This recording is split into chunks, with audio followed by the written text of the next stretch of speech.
let's learn a little bit about a few words that will come up a fair bit in probability. The first word here describes, I haven't shown the word yet, I will in a second, it describes the different results that are possible for one trial of the experiment. And these are the outcomes. You know, you flip a coin, the outcomes are heads and tails. The next one is how many times an outcome is observed, how many times it happens. And that is the frequency. You know, you flip a coin 20 times, there are 7 heads, so the frequency is 7. It's how many times that outcome happened. Next, we have the relative frequency. You know, if I said, oh yeah, this thing happened 7 times, you think, is that a lot or not much? So the relative frequency is when you divide the number of times an outcome happened by the total number of trials of the experiment.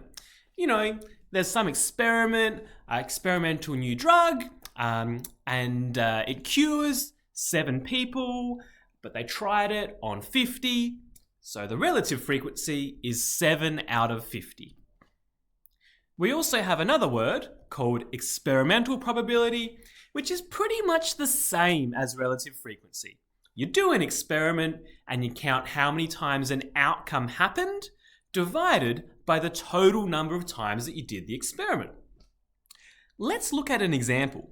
In this example, and this is true, during the 2020 season, the Adelaide Crows played 17 matches, but they only won 3 of them. If you don't go for Adelaide Crows, then this is probably hilarious to you. So this is a kind of experiment, right? It was done 17 times, and each trial of the experiment was 1 match. The outcome that we're looking for is Adelaide Crows winning. And the question says, find the experimental probability, or relative frequency, same thing, that they won a randomly selected game. So, you know, a random game, what's the chance they're going to win? Well, apparently it is the frequency divided by the number of trials.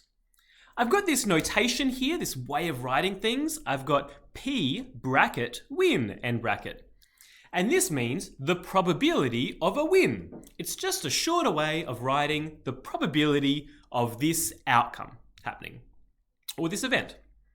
So the probability of a win, based on the experimental probability, or the relative frequency, is 3, because that outcome happened 3 times, divided by 17, because there were 17 trials in total. You can type that in your calculator, 3 divided by 17, and get an answer that's 0.1765, blah, blah, blah, blah. I've rounded off to 4 figures, 4 decimal places, I should say. And I've included the approximately equal sign to show that I've rounded it off. You can also convert this to a percentage.